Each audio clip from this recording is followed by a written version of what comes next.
المرأة السودانية قصة عطاء وإنجاز وصمود عبر التاريخ. لطالما كانت وما زالت المرأة السودانية ركيزة أساسية في بناء المجتمع وتطوره رغم التحديات والصعاب. فمنذ فجر التاريخ إلى يومنا ده سطرت المرأة السودانية قصص ملهمة من العطاء والإبداع والإنجاز تستحق أن تروى وتخلد.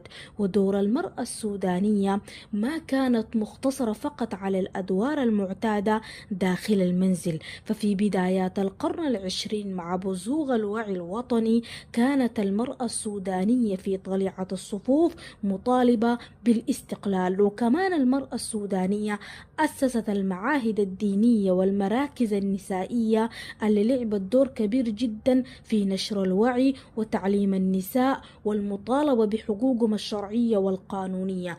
أما بالنسبة للتعليم والثقافة فالمرأة السودانية منارة للمعرفة والإبداع وبذلت جهود جبارة لكسر حواجز الأمية والوصول إلى المعرفة. واليوم تشهد الجامعات والمعاهد السودانية أعداد متزايدة من الطالبات المتفوقات في مختلف المجالات. وفي الثقافة أبدعت المرأة السودانية في الشعر والأدب والرواية. ومن الأسماء اللامعة في المجال ده ملكة الدار محمد عبد الله.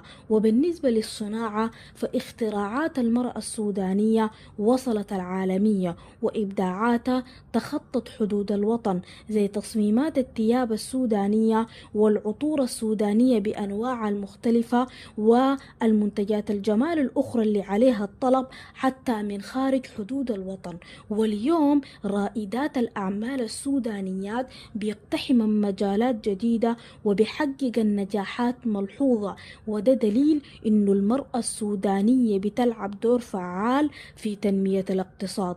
وكمان المرأة السودانية بتتميز بروح التكافل والعطاء، وبنشوف ده في أفراحنا وأكراهنا وغيرها من المناسبات الاجتماعية. والمرأة السودانية بتلعب دور محوري في العمل الإنساني والإغاثي ودعم المحتاجين والمتضررين من الحروب والكوارث. برغم التحديات المستمرة إلا إن الطموحات متجددة. فاللي عايزة أقوله إنه الاحتفاء بإنجازات المرأة السودانية ما مجرد تقدير على اللي عملته، بل هو حافز للمضي قدما نحو مستقبل أكثر إشراقا وعدلا.